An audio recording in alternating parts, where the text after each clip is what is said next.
All right, kicking things off today, I'm going to show you two of the scariest videos that I have literally ever seen, and I watched them back to back. Okay, so we're going to look at this video that Dana White posted of Kamala Harris on Stephen Colbert, and I mean, this is exactly what Dana said. If this doesn't scare you, then you don't know what you're looking at, and I completely agree with this. Like, this is insane. This is an insane clip. It's an insane clip. Honestly, she sounds like Joe Biden. I mean, in all seriousness, like, it's like, okay, it was obviously very critical that we got Joe Biden out of there. And you're like, why? You're all, because the guy can't hold a thought in his brain for more than 11 seconds. And you're like, okay, so you went with Kamala then. So like, she's the replacement for that. Wait until you see this clip. Okay. It's unbelievable. Now the Kamala clip is at least a little bit kind of funny. It's like, it's really serious given the fact that she could potentially be the president of the United States, but it's, you know, it is funny, right? The second part of this video is not funny at all. And it's probably one of the most serious topics that you will ever find on YouTube and certainly on my channel. And it is, it's about Yuri Bezmenov. It's about a speech that he gave in 1983. And I'm going to tie this all together with what you're looking at right now going into the election, because I'm telling you, when you see this clip, you hear the words that come out of his mouth 40 years ago, you are going to realize that we have been subverted, and there is just no question about it, and it's going to blow your mind. If you don't know who Yuri Bezmenov is, then I'm telling you, do not click off of this video, okay? If you don't know who that is, definitely do not click off. And if you do, I mean, obviously you already know to stay around. But let's start with something a little bit more lighthearted here, because this is really embarrassing. Here's your presidential hopeful, Kamala Harris. Okay, so Dana White posts, I don't like to post a lot of political content, but this clip should scare everyone. She is the sitting VP and running for president of the United States. Keep in mind, she's a sitting VP, and who's the president? Dementia over there, right? She's a sitting VP and running for president of the United States. She is incapable of putting a sentence together without a teleprompter, and even she appears to know she is in way over her head. This election is very important, and this, along with many other clips of her attempting to answer questions, should scare the shit out of you. All right, let's do this thing. Nice and big. Polling shows that a lot of people, especially independent voters, really want this to be a change election, and that they tend to break for you in terms of thinking about change. You are a member of the president administration. Under a Harris administration, what would the major changes be, and what would stay the same? Okay, so just so we're setting the stage here so that you don't lose track. He asked her what will stay the same and what will change. Okay, that's the question. Let's listen to our presidential hopeful answer that question. Sure. Well, I mean, I'm obviously not Joe Biden. I know. And so that would be one change in terms of, but also I think it's important to say with, 28 days to go, I'm not Donald Trump. And so when we think about the significance, the crowd clapped at that, dude, of what this next generation of leadership looks like, were I to be elected president, it is about, frankly, I love the American people, and I believe in our country. I love that it is our character and nature to be an ambitious people. We have aspirations, we have dreams, we have incredible work ethic, and I just believe that we can create and build upon the success we've achieved in a way that we continue to grow opportunity. And what you just said. So where is the part where you say what's the same and what's going to change? And what's crazy about watching her do that is I know exactly what that feels like. I know exactly what it feels like. Okay. So I obviously, without giving myself a public handy here, am very good at speaking off the cuff on camera or in any situation. It's like, hey, Jesse, give me your off the cuff thoughts. And I'm like, cool, boom. I can do it without, I could have slept for 30 minutes, wake up, boom, and I can do it. But, okay, there's a big but here. You give me a very itemized, slide deck driven presentation that I have to stay very specific to the information that I'm trying to communicate, especially if it's something I don't really care about. If it's like complicated and I don't really care that much, but it's very important that my brain breaks. Okay, I'm telling you that right now. And that's what I end up doing in half the time.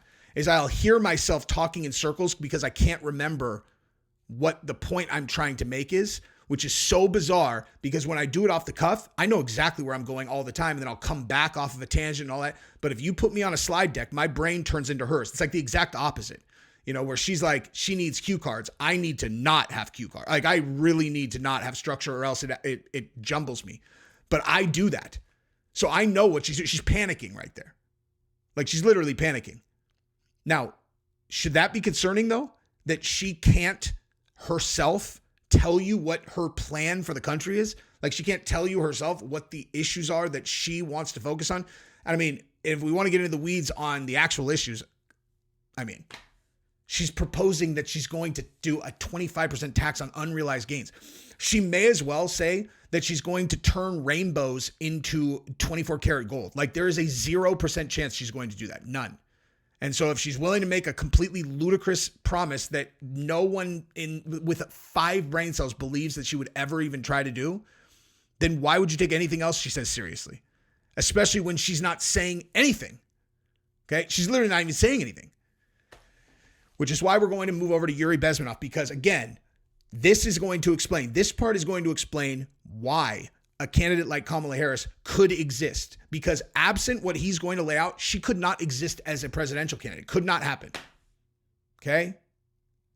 Because her existence is because we have been put into a new normal and we did not realize it. We got demoralized, we got destabilized, and the crisis came and they literally remade the world right under our nose. And we did not even see it happen. And he's going to lay out exactly why. The only thing standing between us living in remember what it was like in 2021? The only thing standing between us and that being our new normal permanently is Trump. I genuinely believe that. Okay. Now let's learn about Yuri Bezmenov.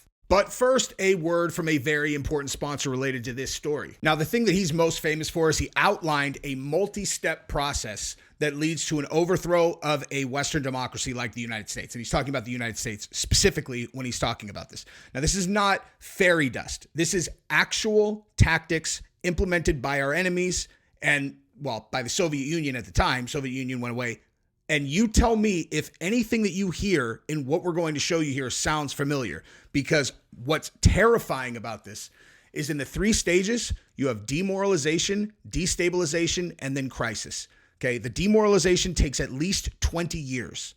If you read when you listen to what he lays out here, when we watch this video, if you think we have not gone through that process, then you are watching a different movie. Well, it means you're demoralized actually. Because only a person who had been fully demoralized will not be able to see it when it's laid out like this. Now, I'm going to show you the clip right now of him running through what ideological subversion looks like. And then afterwards, I'm going to tie it all together so that you understand that this is a phased approach that leads to the destruction of everything that you hold dear in terms of having a free country and you being able to do what you want to do. And I have a major take from this entire research project that I just did. And I'm telling you, stay to the end, because the end, the last phase of this 3-stage process is crisis. People think that's forthcoming, and I don't. And I'll tell you exactly why later in the video. I think it already happened. And this election, for once, when people say this is the most important election ever, I cannot stress this enough. When I lay this all out, and then you wrap your brain around what I'm saying, about crisis, you're not, just watch it. We have social life. We have power structure, we have labor relations, unions, and finally we have law and order. 1, 2, 3, 4, 5, 6.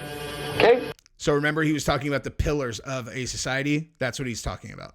These are the areas of application of subversion. What it means exactly?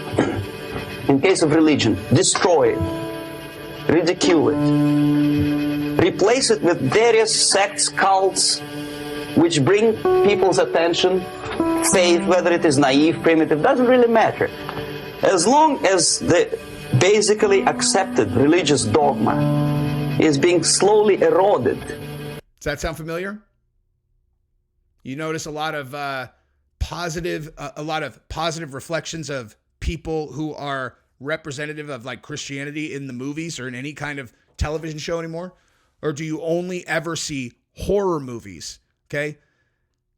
Catholic Church is always trying to conjure the devil now in every single movie. Okay? When you see, unless you're talking about these small independent movie, places, you only see negative representation of anybody who's religious or any type of religion. And taken away from the supreme purpose of religion, to keep people in touch with the supreme being. That serves the purpose. Therefore, replace accepted, respected religious organizations with fake organizations. Distract people's attention from the real faith and attract them to various different faiths. Oh, you mean like LGBTQ plus, Black Lives Matter, all that, which acts as if the existence of Christianity is in some way an assault on their way of life. Would that suffice for demoralization? Education. Distract them from learning something which is constructive, pragmatic, efficient. Instead of mathematics, physics, foreign languages, chemistry, teach them history of urban warfare, natural food, home economy, your sexuality. Does that sound familiar, guys? Does that sound familiar? Something we make jokes about all the time? Anything, long as it takes you away. Okay? Social life. Replace traditionally established institutions and organizations with fake organizations. Take away the initiative from people. Take away the responsibility from naturally established links between individuals, group of individuals, and society at large, and replace them with artificially, bureaucratically controlled bodies. Instead of social life and friendship between neighbors, establish social workers institutions. People who are on payroll of whom? Society? No. Bureaucracy. The main concern of social workers is not your family, not you, not social relations between groups of people. The main concern is to get the paycheck from the government. What will be the result of their social work doesn't really matter. They can develop all kind of concepts to show to the government and to the people that they're useful. Okay, away from the natural links, power structure. Okay, the natural bodies of administration, which are traditionally either elected by people at large or appointed by elected leaders of society, are being actively substituted by artificial bodies. The bodies of people, groups of people whom nobody elected. Deep state. Deep state. Never. As a matter of fact, most of the people don't like them at all, and yet they exist. One of Bill Gates, Soros, those guys. Such group is media. Who elected them? How come they have so much power? Almost monopolistic power on your mind. They can rape your mind. But who elected them? How come they are? Look at these. Look, cuckolding can be positive for some couples. Study says cuckolding can be positive for some couples. Okay, having a different family dynamic isn't an issue. UK migration is at a record high, but immigration should be celebrated, not weaponized. We need black majority states. What?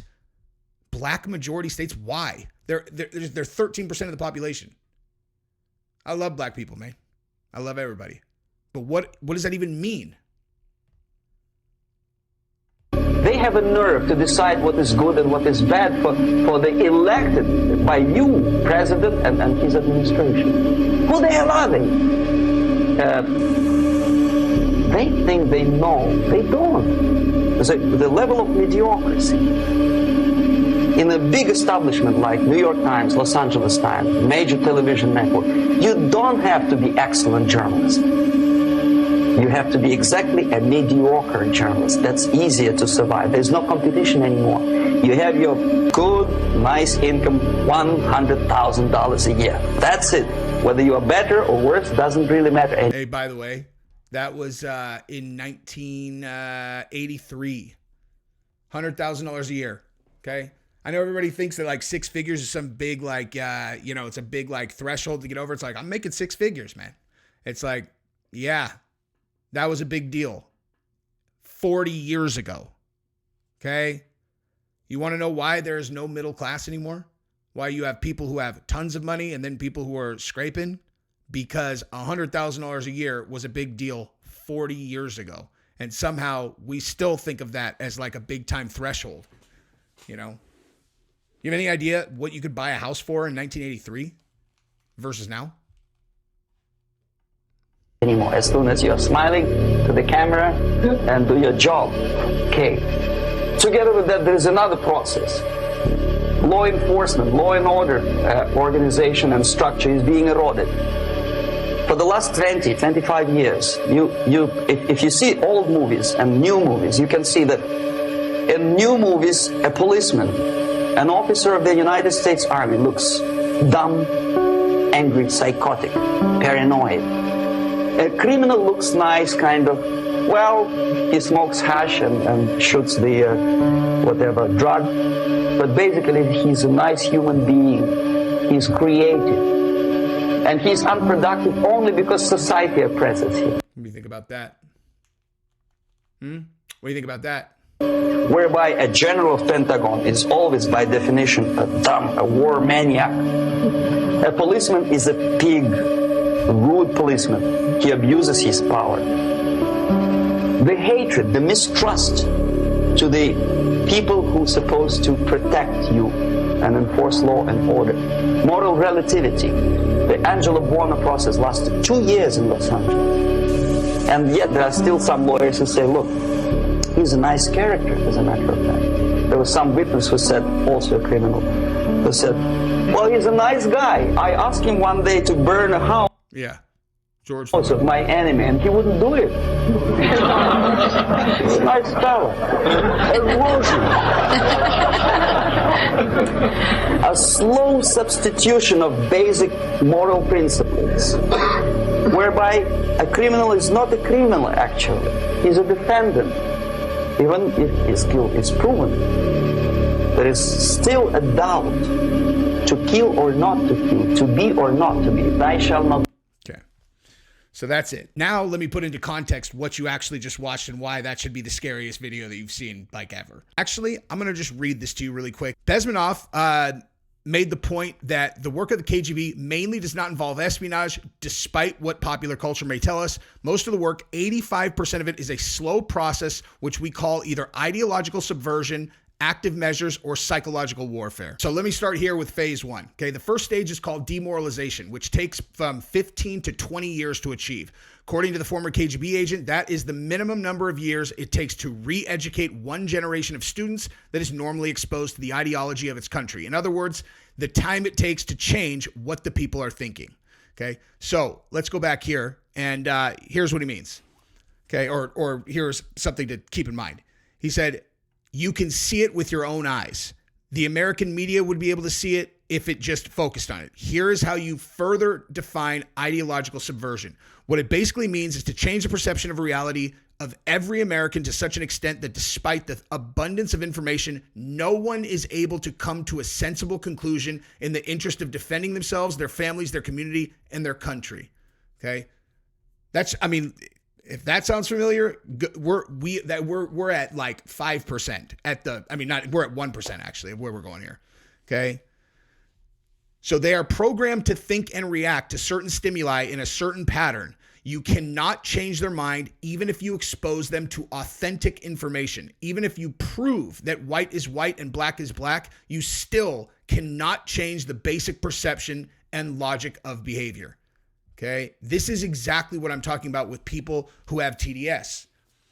You know, it's like no matter what you show them, no matter what you say, that the Trump derangement is going to break their brain. Like, and you can't, it does not matter. It does not matter what you show them. It doesn't matter what proof there is. It doesn't matter. They will only see it through the prism of, you know, this guy is the horrifying tyrant, evil person. Like, it's like a cartoon, you know? But honestly, Trump is not even a big part of this. Trump is a symptom of a much larger thing here. Okay. So the demoralization is a process that is irreversible, Bezmenov actually thought back in 84 that the process of demoralization, he thought it was already completed in 84.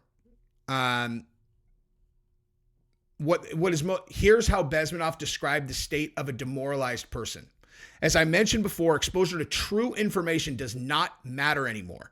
A person who is demoralized is unable to assess true information. The facts tell nothing to him. Even if I shower him with information, with authentic proof, with documents, with pictures, even if I take him by force to the Soviet Union and show him a concentration camp, he will refuse to believe it until he receives a kick in his fat bottom when a military boot crashes his balls. Then he will understand, but not before that. That is the tragedy of this situation with demoralization. Sound familiar? You know what I mean? Sound familiar? Anybody think of anything that happened recently where we got locked in our homes and like every single thing that they told us was the reasoning behind it ended up not being? I mean, like if you actually just think about what we went through and then start applying this to it, just as a small litmus. I mean, it's not a small one, but a small litmus test in terms of do we have a demoralized society or not? Okay. Now, the second stage is destabilization. Okay, this is a 2 to 5 year period. What matters is targeting of essential structural elements of a nation: economy, foreign relations, and defense systems. Basically, the subverter would look to destabilize every one of those areas in the United States, considerably weakening it. That sound familiar? And then the last one, and the third stage, is crisis. It would take only up to 6 weeks to send a country into crisis, explained Bezmenov. The crisis would bring a violent change of power, structure, and economy, and will be followed by the last stage, normalization. Okay? That's when your country is basically taken over and you're living under a new ideology and reality. And I'm going to tell you something right now, okay? I kept this in my back pocket to tell you, like, to get to right here. I think this already happened, okay? Like, I think people read this and hear this and they think that, you know, the destabilization and then crisis is something that's forthcoming. And I'm saying, I think that was COVID. Okay. And I think that Trump is the one thing standing between us and this being our reality. Okay. The one thing, because the fact that he was there and the fact that he's so popular, the fact that he was going to run for president, they had to take their foot off the gas, man, because they knew they'd lose, right?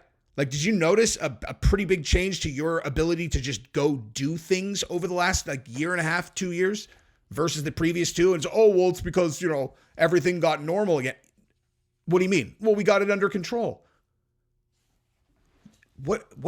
No. Okay. There was a very short period of time when there was a very heavy viral, you know, like a very virulent strain running around, then Delta, whatever. You know how long it's been since then? You know how long we played the game that we were still in this new world? Okay, so crisis, my opinion, is that. And the only thing, again, that is keeping us from being handcuffed, having, you know, digital IDs and all of our greatest nightmares, I really believe that Trump is the only thing standing between us and that. I really believe that. Okay.